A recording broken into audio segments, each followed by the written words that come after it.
আসসালামু আলাইকুম। এডুহা BD jobs এর পক্ষ থেকে আপনাদের স্বাগত। আজ আমরা যে বিষয়টা নিয়ে আলোচনা করব তা হচ্ছে পঞ্চম গণবিজ্ঞপ্তি সুপারিশ প্রক্রিয়া। কিভাবে পঞ্চম গণবিজ্ঞপ্তিতে সুপারিশ করা হবে। আশা করি আপনারা এই ভিডিওর মাধ্যমে পুরোপুরিভাবে ক্লিয়ার হয়ে যাবেন। যারা এখনো আমাদের চ্যানেলকে সাবস্ক্রাইব করেন না, প্লিজ সাবস্ক্রাইব করবেন, লাইক করবেন, কমেন্ট করবেন এবং শেয়ার করবেন। তাহলে শুরু করছি পঞ্চম গণবিজ্ঞপ্তি সুপারিশ প্রক্রিয়া। এখানে পঞ্চম গণবিজ্ঞপ্তি সুপারিশ প্রক্রিয়ার ক্ষেত্রে আমরা যে বিষয়টা দেখাচ্ছি, এই যে এগুলিকে আমরা ধরতেছি এ বি সি ডি, এগুলি হচ্ছে আমাদের স্কুল। এগুলি হচ্ছে একটা স্কুলের নামগুলি, যে স্কুলগুলোতে শূন্য পদ ছিল এবং প্রশিক্ষণার্থীরা আবেদন করেছে। আর এই যে এগুলি নিচের দিকে যেগুলি আছে, এগুলি হচ্ছে আমাদের কি জাতীয় মেধা তালিকার সিরিয়াল নাম্বার। জাতীয় মেধা তালিকার সিরিয়াল নাম্বার গুলো হচ্ছে এগুলি। তাহলে এ বি সি ডি এগুলি হচ্ছে স্কুল, আর এই যে নিচে যেগুলি আছে এগুলি হচ্ছে জাতীয় মেধা তালিকার সিরিয়াল নাম্বার।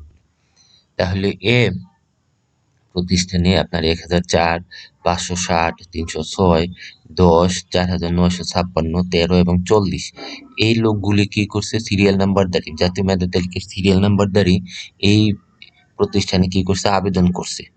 ধরলাম এটা আপনার হচ্ছে একটা ইংরেজি জাতীয় মেধা তালিকার সিরিয়াল নাম্বারগুলি। তাহলে ইংরেজি জাতীয় মেধা তালিকার সিরিয়াল নাম্বারগুলি এই এ প্রতিষ্ঠানে আবেদন করছে। এরকম ভাবে বি প্রতিষ্ঠানে ইংরেজি মেধা তালিকার যারা প্রার্থী তারা এখানে আবেদন করছে। সি প্রতিষ্ঠান, ডি প্রতিষ্ঠান, ই, এফ, জি, এইচ এগুলি ভাবে এরা কি করছে, এখানে আবেদন করছে। আর এখানে আমরা একজন প্রার্থীকে দেখেছি, সে যে চয়েস লিস্ট গুলি দিছে ওইগুলি। এখানে সাদ একজন প্রার্থী, তার চয়েস লিস্ট সিরিয়াল নাম্বার হচ্ছে 10। সে যে প্রতিষ্ঠানগুলোকে তার চয়েস লিস্টে দিছে, সে কিভাবে সুপারিশ প্রাপ্ত হবে ওইটা আমরা দেখাচ্ছি। প্রথমে আমরা দেখাচ্ছি স্কুলের ক্ষেত্রে কিভাবে সুপারিশ প্রক্রিয়া সম্পূর্ণ হবে। একটা স্কুল যদি হিসেব করা হয়, ওই স্কুলে কিভাবে সুপারিশ করবে।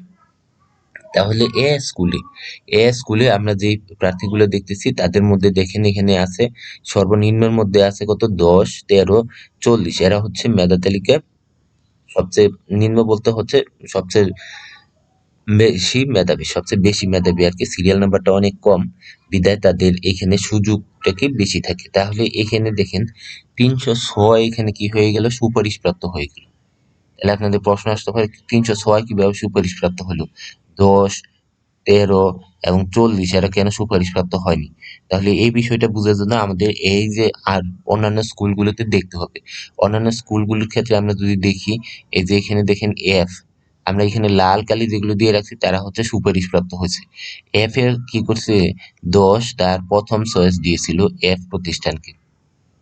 এই কারণে যখন কেউ তার প্রথম চয়েসে সুপারিশ প্রাপ্ত হয়ে যাবে, তার পরবর্তীতে সে যেগুলি চয়েস দিবে ওই চয়েসগুলোতে তাকে আর কি করা হবে না, সুপারিশ করা হবে না, তাকে তার রোল নাম্বারটাকে ব্লক করে দেওয়া হবে। তাহলে এই যে এফ এই প্রতিষ্ঠানে চয়েস হওয়ার ফলে তার যে রোল নাম্বারটা এটা ব্লক করে দিচ্ছে, ফলে এই যে সে ডি কে দ্বিতীয় চয়েস দিয়েছে, সি কে তৃতীয় চয়েস দিয়েছে এবং এ কে পঞ্চম চয়েস দিয়েছে। এভাবে আরো যে সে যেগুলি চয়েস দিয়েছে এই চয়েস প্রত্যেকটাই কি হয়ে যাবে, ব্লক হয়ে যাবে, বিদায় আর এগুলোতে তাকে সুপারিশ করা হবে না, তার রোল নাম্বারটা সরাসরি ব্লক করে দেওয়া হবে।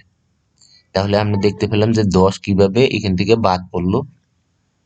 এখন আমরা দেখি 13 13 এই যে বি প্রতিষ্ঠানকে 13 দিয়েছিল কি প্রথম চয়েস।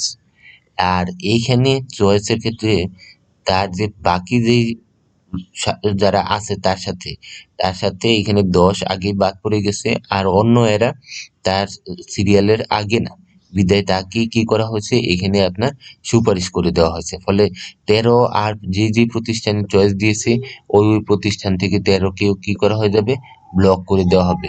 ফলে আর সে অন্য কোনো প্রতিষ্ঠানে কি করতে পারবে না, আবেদনের সুযোগই পাবে না।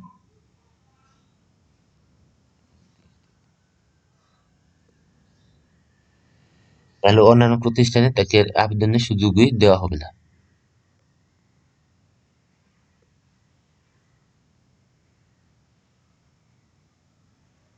13 ডাবল হয়ে গেছে সিরিয়ালে, তাহলে এটা আমরা বাদ দিয়ে দিই। আচ্ছা, তার পরবর্তীতে আপনারা দেখেন যে এখানে 40-এর কথাটা বলছিলাম। 40-এর বিষয়টা, 40 এটাকে দ্বিতীয় চয়েস দিয়েছিল, কিন্তু দ্বিতীয় চয়েসে সে এখানে কি হয় না, সুপরিপ্রাপ্ত হয় না, কারণ তার আগে মেধা তালিকার সিরিয়াল নাম্বার 13 আছে এবং 10 আছে।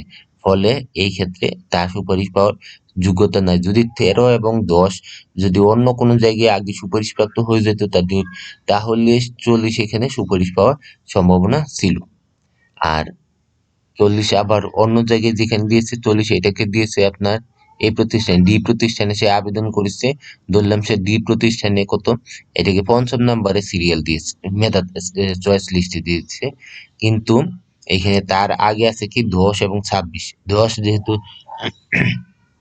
আগের প্রতিষ্ঠানে সুপারিশপ্রাপ্ত হয়ে গেছে, তাহলে 10 এখানে সুপারিশপ্রাপ্ত হবে না, কিন্তু 26 যেহেতু একে প্রথম চয়েস দিয়েছে এবং সে অন্য কোনো প্রতিষ্ঠানে সুপারিশপ্রাপ্ত হয় নাই, বিদায় তাকে তার প্রথম চয়েসে এটা, তাই বিদায় তাকে এখানে কি করা হয়েছে গেছে, সুপারিশ করা হয়ে গেছে। ফলে 26-এর যে রুল, এইটাও কি করে দিবে, ব্লক করে দিবে। ফলে এইখানে 40-এ আর সুপারিশ পাওয়ার সুযোগ হয় নাই। সি কে 40 দিয়েছে তার 6 নাম্বার চয়েসে, কিন্তু এখানে 5 এবং 7 মেধা তালিকা তার আগে আছে, ফলে এই প্রতিষ্ঠানও 40 কি পাবে না, সুপারিশ পাবে না। তাহলে এখানে 40 দিয়েছে এফ কে তার 3য় নাম্বার চয়েসে, এখানে 3য় নাম্বার চয়েসে দিলে কি হবে, এখানে দেখা যাচ্ছে 10 এবং 13 তার আগে আছে, এর মধ্যে 10 এটাকে প্রথম চয়েসে দিয়ে রাখছিল, বিধায় 10 এখানে সুপারিশপ্রাপ্ত হয়ে গেছে, 40 আর সুপারিশপ্রাপ্ত হওয়ার সুযোগ পায় নাই। তারপরে হচ্ছে এই যে এইচ নাম্বার প্রতিষ্ঠানে 40 একে দিয়েছে 4 নাম্বার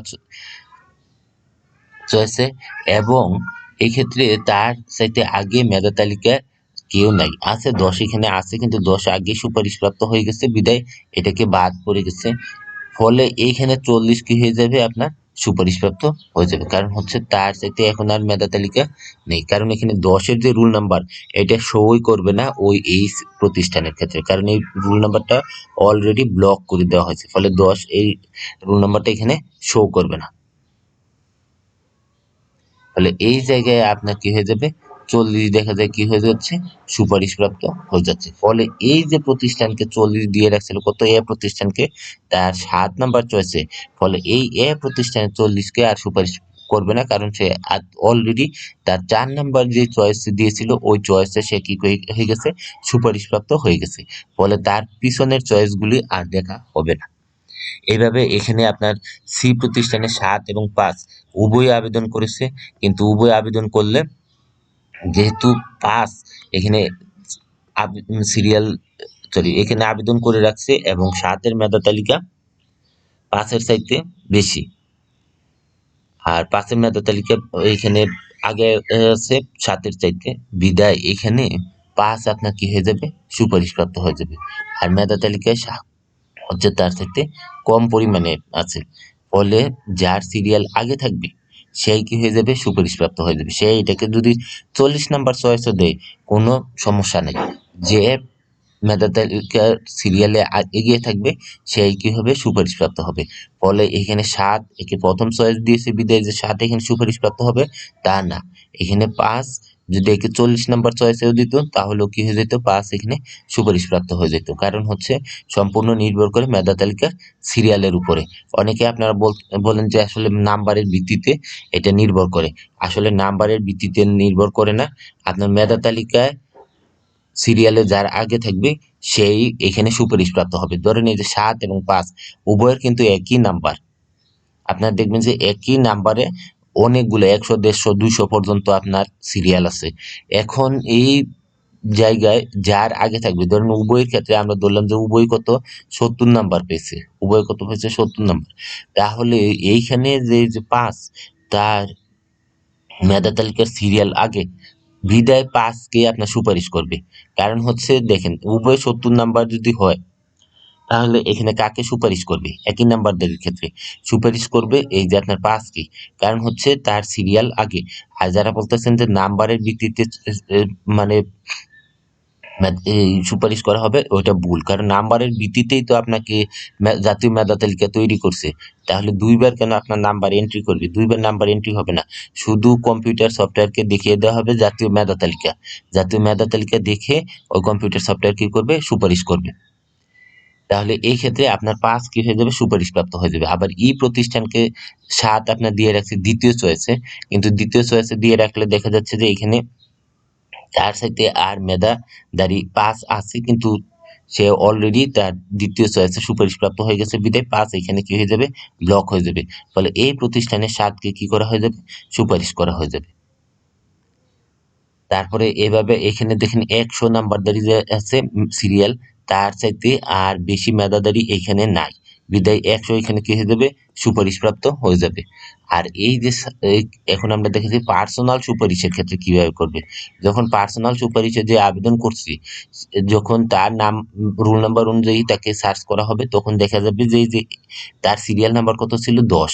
তাহলে ১০ সিরিয়াল নাম্বার আমরা দেখেছি যে এফ প্রতিষ্ঠানে ১০ সিরিয়াল নাম্বার কি হয়ে গেছে?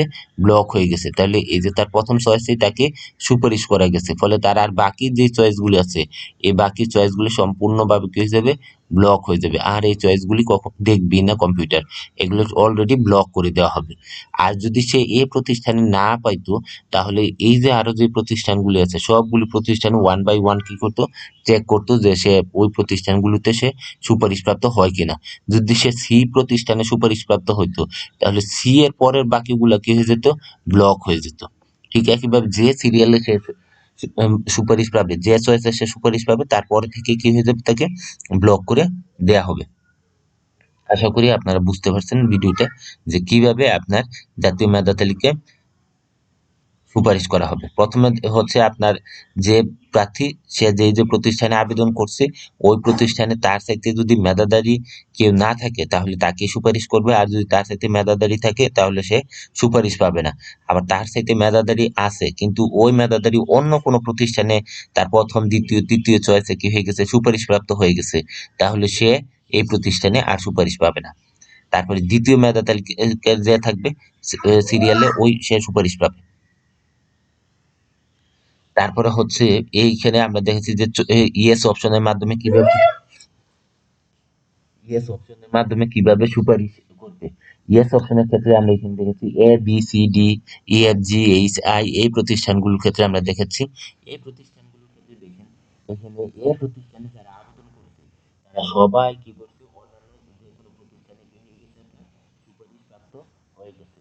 তাহলে এই যে এরা যে সুপারিশ প্রাপ্ত হয়ে গেল, ফলে এই প্রতিষ্ঠানে তো আর কেউ আবেদনকারী নাই। ফলে এই প্রতিষ্ঠানে আপনার বাহির থেকে যারা ইয়েস অপশন দিয়ে রাখছিল, ওই ইয়েস অপশনের থেকে যাদের যাদের তালিকায় এগিয়ে থাকবে তাদেরকে কিন্তু এদেরকে কি করতে হবে? এখানে সুপারিশ করা হয়ে যাবে। এই প্রতিষ্ঠানে একইভাবে যারা ইয়েস অপশন দিয়ে রাখছে তাদেরকে থেকে কি করা হবে? সুপারিশ করা হবে। সি প্রতিষ্ঠানে দেখা যাচ্ছে যারা আবেদন করছে সবাই সুপারিশ প্রাপ্ত হয়ে গেছে, ফলে সি প্রতিষ্ঠানে ওই ইয়েস অপশনদারি থেকে কি করা হবে? আবেদন করা হবে। এভাবে হচ্ছে আপনার ডি এবং ই প্রতিষ্ঠানে দেখেন কেউ আবেদন করে নাই। এই ডি এবং ই প্রতিষ্ঠানে কেউ যে আবেদন করে নাই, ওই আবেদনের ক্ষেত্রে কি করা হবে? যে ওই যে ইয়েস অপশন আছে, ওই ইয়েস অপশন থেকে যারা সুপারিশপ্রাপ্ত হবে না তাদের মধ্যে থেকে ডি এবং ই প্রতিষ্ঠানে কি করা হবে? সুপারিশ করা হবে। এইভাবে ইয়েস অপশনের মাধ্যমে যে যে প্রতিষ্ঠানে আবেদন করেছে এবং সবাই সুপারিশপ্রাপ্ত হয়ে গেছে অন্য প্রতিষ্ঠানে, তাদেরকেও সুপারিশ করা হবে। আর যে প্রতিষ্ঠানে সুপারিশ করা হয়নি বা ক্যান্ডিডেটে আবেদনই করেনি, তাদের থেকে এখানে কি করা হবে? সুপারিশ করা হবে। আর এবার দেখেছেন যে আপনার সর্বোচ্চ আপনার 25,000-এর মতো আবেদন করছে। তার মানে হচ্ছে আপনার যারা এই সকল প্রতিষ্ঠানে আবেদন করেনি, এই প্রতিষ্ঠানগুলোর সংখ্যা আপনার বেশি থাকবে। এই প্রতিষ্ঠানে ইয়েস অপশনদারি থেকে কি করা হবে? সুপারিশ করা হবে। সামাজিক বিজ্ঞান ও ভৌত বিজ্ঞানে কিভাবে সুপারিশ করবে? আমরা জানি যে সামাজিক বিজ্ঞানে প্রায় ৬-৭টা সাবজেক্ট থেকে এবং ভৌত বিজ্ঞানে ২টা সাবজেক্ট অর্থাৎ ফিজিক্স এবং কেমিস্ট্রি থেকে কি করা হয়ে থাকে? সুপারিশ করা হয়ে থাকে। ফলে এখানে আমরা জাতীয় মেধা তালিকায় দেখছি ২ জনের ২টা সাবজেক্টের আলাদা আলাদা কি আছে? মেধা তালিকা আছে। তাহলে এই যে আলাদা আলাদা মেধা তালিকা আছে, এখানে আমি আগেও বলছি নাম্বারের ভিত্তিতে কি করা হবে না? সুপারিশ করা হবে না। মেধা তালিকায় যার সিরিয়াল আগে থাকবে তাকেই সুপারিশ করা হবে। কারণ কম্পিউটার সফটওয়্যারকে আপনার দেখিয়ে দেওয়া হবে জাতীয় মেধা তালিকা। তাহলে এখানে আমরা যদি ফিজিক্স ভৌত বিজ্ঞানের ক্ষেত্রে দেখাই, ফিজিক্স আর হচ্ছে আপনার কেমিস্ট্রি, দুইটা সাবজেক্টে এখানে আমরা দেখাইলে আপনারা বুঝতে পারবেন এটা এই যে সামাজিক বিজ্ঞানের ক্ষেত্র একইভাবে প্রযোজ্য। তাহলে এইখানে আমরা যে বিষয়টা আপনারা দেখবেন যে ধরেন হচ্ছে এখানে উভয় কি পাইলো, 60 মার্ক পাইলো। তাহলে 60 মার্ক যদি উভয় পেয়ে থাকে, তাহলে 60 মার্ক পাইলে দেখা গেল কি আপনার ফিজিক্সে বেশিরভাগ মার্কের সংখ্যা বেশি, ধরেন মার্কের সংখ্যা বেশি, ফলে 60 পেয়ে তার সিরিয়াল কোথায় গেছে, তার সিরিয়াল হয়ে গেছে আপনার 1500-তে। আর কেমিস্ট্রিতে এই একই মার্ক পেয়ে আপনার যদি তার সিরিয়াল হয়ে যায় কত আপনার 1200। তাহলে ফিজিক্সে 1500 মার্ক পাওয়ার পরে তার 1500 মার্ক, সরি 1500 হয়েছে, সিরিয়াল হয়েছে কত 60 মার্ক পেয়ে। ঠিক একইভাবে আপনার 60 মার্ক পেয়ে কেমিস্ট্রিতে ওই সিরিয়ালটা হয়ে গেল কত 1200। এখন যখন সুপারিশ করবে তখন এই দুইজন প্রার্থী একই প্রতিষ্ঠানে কি করছে, আবেদন করছে। ফলে আবেদন করার ক্ষেত্রে এই যে কেমিস্ট্রির যে প্রার্থী সেই সুপারিশপ্রাপ্ত হবে, ফিজিক্সের প্রার্থী কি হবে না, সুপারিশপ্রাপ্ত হবে না। কারণ মার্কস যেহেতু একই, কম্পিউটার তো বুঝে নিবে কি জাতীয় মেধা তালিকা, জাতীয় মেধা তালিকায় যার সিরিয়াল আগে থাকবে তাকে কি করবে, কম্পিউটার সুপারিশ করে দিবে। ফলে এই ক্ষেত্রে আপনার সিরিয়ালে যে আগে থাকবে সেই কি পাবে, সুপারিশ পাবে। সামাজিক বিজ্ঞানের ক্ষেত্রে এভাবে যাদের সিরিয়ালে আগে থাকবে তারাই সুপারিশ প্রাপ্ত হবে। এই সমস্যার সমাধান করার জন্যই এনটিআরসি কি করছে, এই সবগুলা বিষয়কে 7টা বিষয়কে মিলে এখন একটা জাতীয় মেধা তালিকা তৈরি করবে সামনেতে। কারণ হচ্ছে আপনার সকল পিছনের যা আছে নিবন্ধন সব বাদ হয়ে যাবে। ফলে 18তম নিবন্ধনরা ইউনিক ভাবে আপনার কি পাবে, সুপারিশ পাবে। এই ভৌত বিজ্ঞানে আপনার এবার ফিজিক্স কেমিস্ট্রি মিলে একটা জাতীয় মেধা তালিকা তৈরি করার জন্য একই প্রশ্নপত্রে উভয়কে কি করতে হবে, পরীক্ষা দিতে হবে। কারণ এটা না হলে একটা সমস্যা হয়ে গেছিল। এই সমস্যাটা সমাধান করার জন্য এটাই একমাত্র প্রসেস ছিল।